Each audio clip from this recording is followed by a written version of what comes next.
Perfect. So now we're going to deal with the lower and the upper text. The upper text says this. The problem with the upper text is that they wrote it to conform to Uthman's canon. So when they're erasing things that were written before or originally on the manuscript and changing it to match up with what Uthman canonized, that's a problem. That means that we can't derive the original reading of the Quran because it shows that it was being controlled.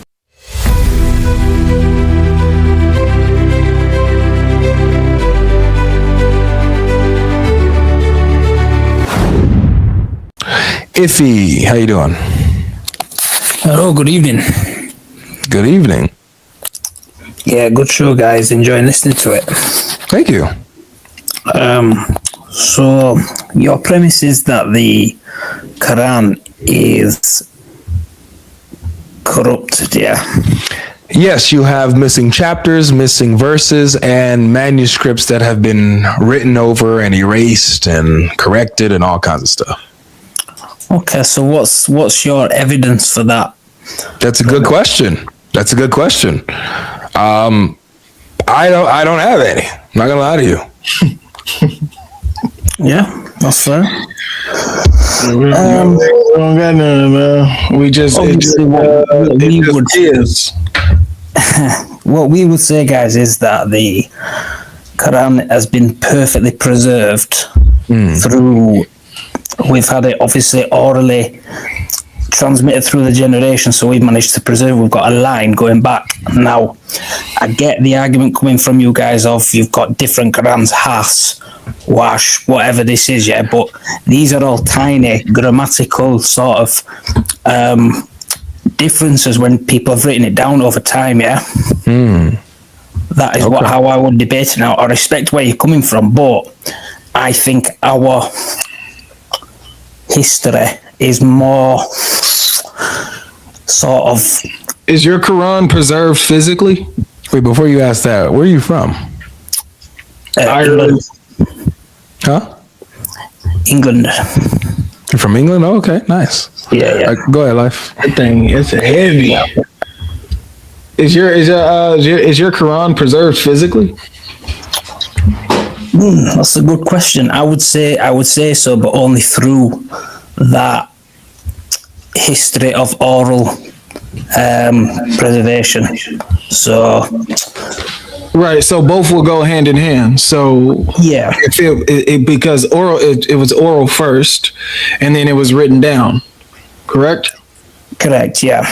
Right. So how well do you think that they preserved it as they wrote it down? Did they make mistakes? Did they have to correct each other? Did they have to remove verses? Did they have to add things in? How do you think that, like, as far as preservation goes there?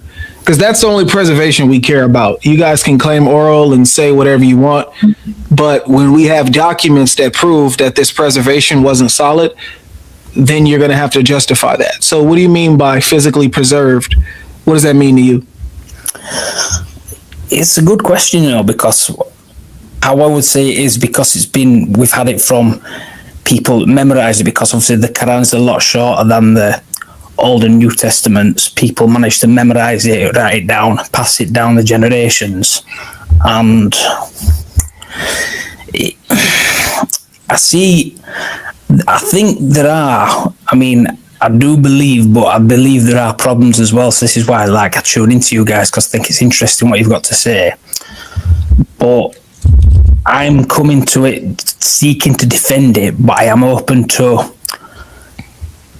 arguments otherwise as well. But the main thing that's sticking with me is the line of history is stronger from a Muslim point of view than it is from the Bible. Like, you've got the sort of... So let me tell you what the problem is. So the problem is that Muslims claim that the Quran is perfectly preserved. Now, this would also go into the manuscripts. I really don't care about you guys trying to split it. It has to also, you have to establish that preservation via the manuscripts. You guys like to claim they memorize what he said accurately. So therefore, if he did memorize what he said accurately, then that means that that scribe would not have made a mistake. So when we see manuscripts written, and then we also see them erased and then rewritten on the same manuscript, then that means that there was an issue there. Someone made a mistake. That means that the original writer of that manuscript didn't really hear what Muhammad said properly, and someone had to come erase it and rewrite over it. That's not perfect preservation. And also, I can use that against you guys for spewing a lie, saying it's been perfectly preserved, when we can clearly see in your history, your verses said something else. So is that fair to say? Now, I think it's a fair argument that what I've seen of our guys trying to defend it, right? I mean, GodLogic, the way you were treated with Muhammad Hijab was a disgrace, to be honest, way that's been painted out. You won that debate, you made him look like a fool. You came in humble and you brought in your evidences, so I respect that. That's right. Nah, it's true, man, it's true. But the thing that's giving me the crux here is, right, I just see I know you're saying what there's been like errors in, but these are only minor from the evidences that I've read. These are only like minor differences when people have heard it and transmitted it through an oral tradition, which you're going to get minor differences over generations, people copying stuff, but no, so they weren't minor differences. As a matter of fact, they were so major that Uthman had to come in and burn everything else that didn't align with what he said. This is according to the scholarly research, and it's also found within your own sources as a Muslim. So it isn't minor, because he literally did controlled transmission. Sahih Bukhari. But I've heard people say that was used by Allah to preserve his word finally, like the Uthman revision was used to solid it down from like the errors that were coming into it. So it wasn't preserved then. So you're saying before Uthman did this, it wasn't preserved? It had issues, had errors, and he did this because the Quran had so many, people was making mistakes. They didn't remember what Muhammad said accurately. Everybody had their own telling of the Quran, right? That's a good point. I can't really. It's a difficult one. It's true, and I'll show you why. Because if you study under this scholar here, this is what he says here, and it makes total sense. And this is the reason why you guys have manuscripts that read the way that it does. We have something here called the predecessor text form. All right, and try to remember these because they will get a little confusing. Predecessor text form is the oral or written source the author used. The autographic text form is the form the author wrote as it left the desk. And the authoritative text form is a form of text that acquired a degree of local geographical consensual authority. So what this means, right, number 3 is the most important. Number 3 is the most important is because when you look at your manuscripts, you see that you have the authoritative text form that exists, but you do not have one solid canonical understanding of what it was prior to these local agreements. And so just remember number 3. We're going to go over number 3 right now. A form of text that acquired a degree of local geographical consensual authority. The reason why this makes sense is because when you see a manuscript that has a specific reading on it under it, and you see someone erasing it and then adding something to the manuscript after to conform to Uthman's canon, that shows that they had their own understanding of what Muhammad said in their own authoritative right in their local area. Someone then comes and says, this is wrong. We're going to conform this to Uthman's canon. And this is what happened to your manuscripts. And I'll just read this first half here.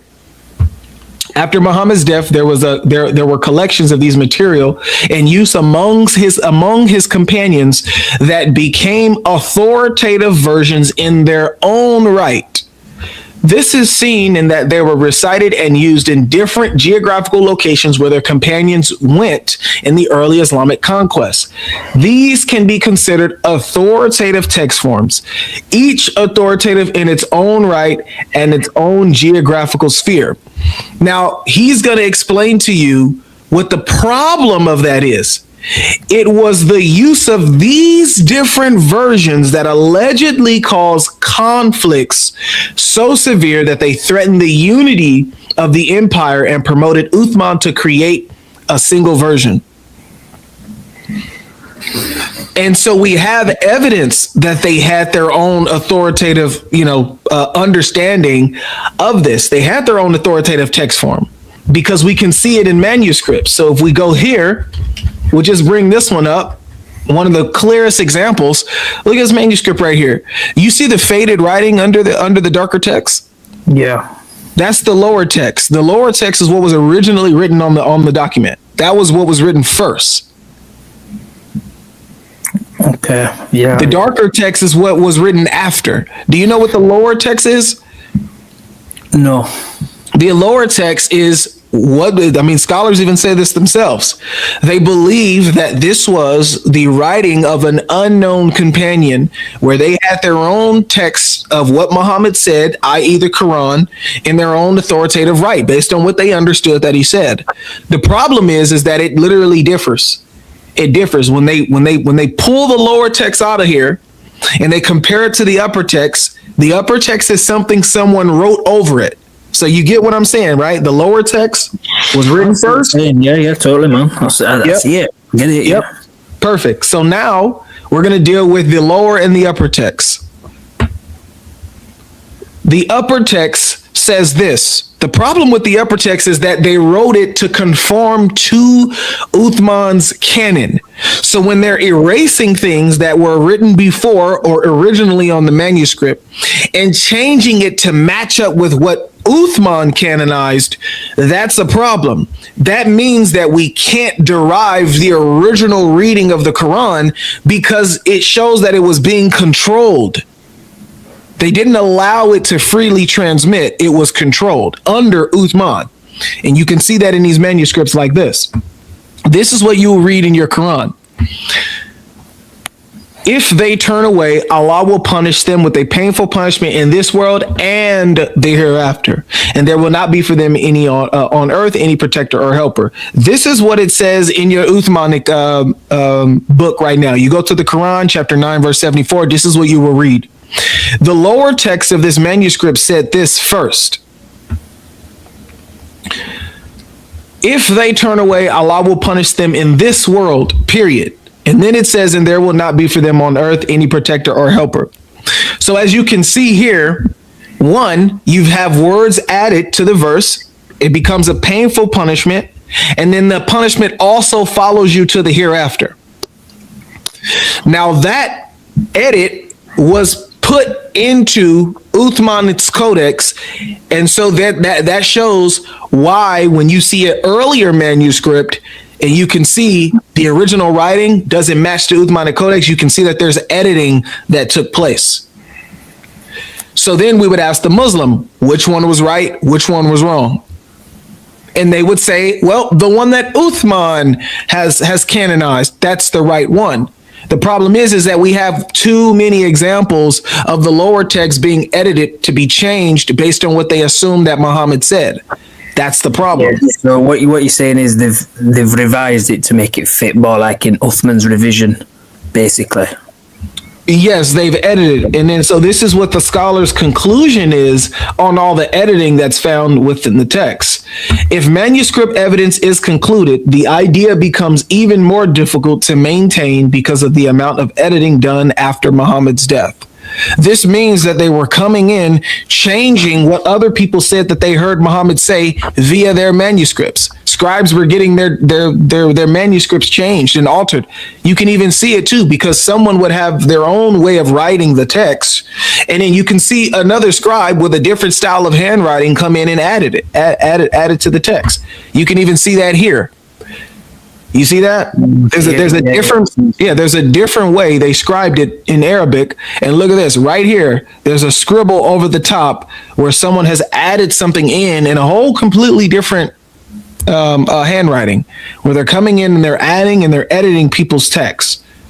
So yeah, I mean, I got plenty of examples, but what do you think so far?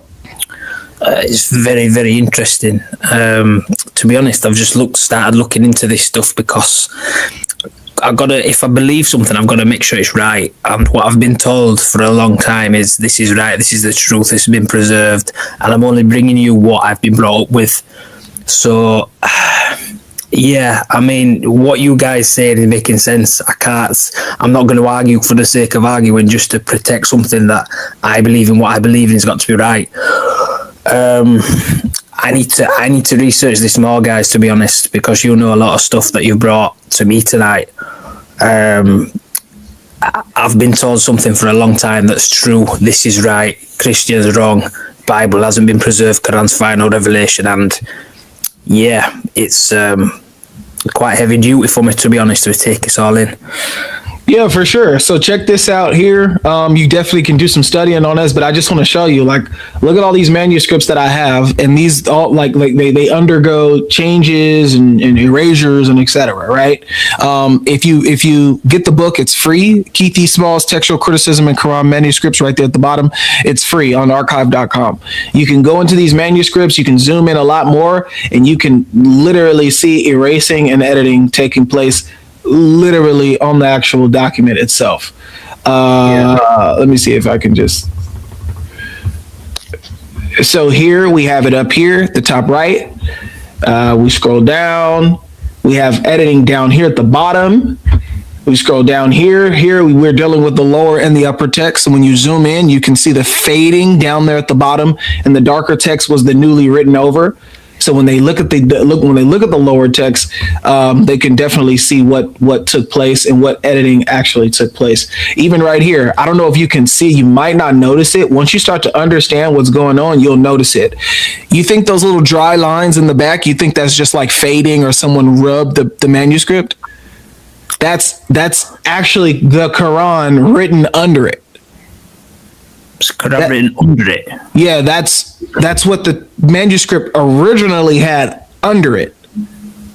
So it was erased and written over. That's why you see those faded lines in the bottom. They're actively editing the manuscripts. And this is heavy. This is heavy, bro. This is like heavy editing, bro. Look, these are all different manuscripts, bro. These are all different manuscripts that actually have this happening. See, what have you got? Have you got a link that you can put on so I can look at these myself and just sort of work through it a bit? Yeah. So I'll put it in the private chat. Yeah, because I mean, his book. You can just look up his book. Click that link, or copy and paste that, I guess. Yeah, just one, guys. Yeah, just put it there. That's the book. Yeah, I mean, all of this stuff is here, and the scans are here. Look at this one. This is insane. Look at this one. This was completely rewritten. Look at that. You see that? You see all that fading in the back? You see the faded text all in the back? I see it. This is rewritten, bro. It's the whole manuscript was erased, and they rewrote it. And you know what they rewrote it to do? They rewrote it to align with Uthman's codex. That's called controlled transmission, bro. Mm-hmm. So Muslims want to talk about us. It's corrupted. It's corrupted. Brother, these guys are erasing the entire Quran off a manuscript and rewriting it. And y'all want to say we got a corrupted book? These guys are doing it to the exact same manuscript. With no shame. These guys are editing the entire manuscript, bro. Yeah, like I said, I'm going to have to look through these things and obviously try and actually nail down what it is that's right and what's wrong, because the past few months, Avery, you've been putting some good arguments out there. I watched you wear more hijab and you were good on a lot. You made me think through a lot of things, so Praise God. yeah, I've got you've put that link up, haven't you? Yeah. Yeah, yep. I put his book down there. You can go in and you can check this out. You can see the editing. You can read up on what he says that they do. But I mean, all of this is here. Look at this. You see that? Yeah. Wow. So now in it, over. Yeah, I see it, man. I see it. That's crazy. Now I haven't seen this before. What? Bro. Yeah, they're intentionally taking manuscripts and erasing them and adding. Look at it. He put these scrolls the word up here at the top. Right. He scrolls it in there. He erased the whole thing. This got to go. And then tried to squeeze it in up here. Wow. That's what I try to do when I don't have an eraser too much, and I try to write over at the top, like just A. This is what I really meant. Squeeze it in at the top. Yeah, squeeze it in at the top. Yeah. That's wild. Okay. While at the same time, these manuscripts are still undergoing regular editing as far as like the lower and upper text. So, I mean, it's simple. I mean, when you look at this stuff, it just gets worse what these guys were doing to these manuscripts. This is why the scholars said that it's hard to revive what the original Quran actually was pre-Uthman, is because of the heavy controlled transmission. So after he shows all those manuscripts, he then goes into the physical corrections that were made, to the manuscripts. And these are deliberate. I'll even show you what he says too. Watch. As a matter of fact, I actually have it here already. So this is so after he shows all those manuscripts, put the scans in there so people can see it. This is what he says about it. The variants described above are all examples of variants made deliberately to conform to the text to a form the scribe considered to be correct, and which matches the form of the text, which by the 4th Islamic century was considered to be standard or canonical. So you can't, if you want to divert and like what some of the other guests were doing, even yesterday or 2 days ago, they were trying to find their way around it, but there's just too much overwhelming evidence to show that they're changing these manuscripts to match with what Uthman said. So I don't see how you guys can say your books aren't corrupted, your books are perfectly preserved, when these guys are openly editing manuscripts. You can't do away with this stuff. I mean, Uthman tried, but it didn't work.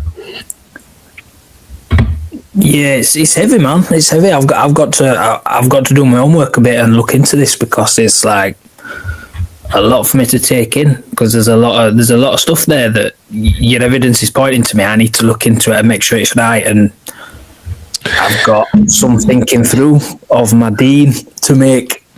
Iffy, what would that look like when you get off this live today and you go in and you try to do what you're saying, like go into it, look into it, see how what's the truth and what's not. I think it's reading through your sources, because obviously I've got a lot of information from my side that you've been brought up with, that people say, oh yeah, well, Christians' books corrupt.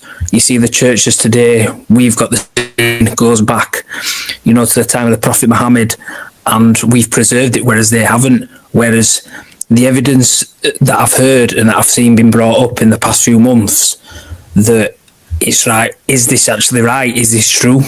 When you're bringing stuff at me now, where you're showing me scriptures where they've been smudged over, like someone's got a Tipex pen and put it out and like wrote over it, it's hard for me to comprehend when you've been told something for all your life, pretty much. So I'm just trying to work through it a bit, guys, and I wanted to come on just to sort of, not really to argue, but to pick your brains a bit and just to see and to talk to you a bit. But listen, I know there'll be people much more intelligent than me, much more knowledgeable to come on and challenge you. So Nah, I bro. won't take up much more of your time. But I do want to look into these things, and thank you for bringing them up so I can have a look at them, and I will call back.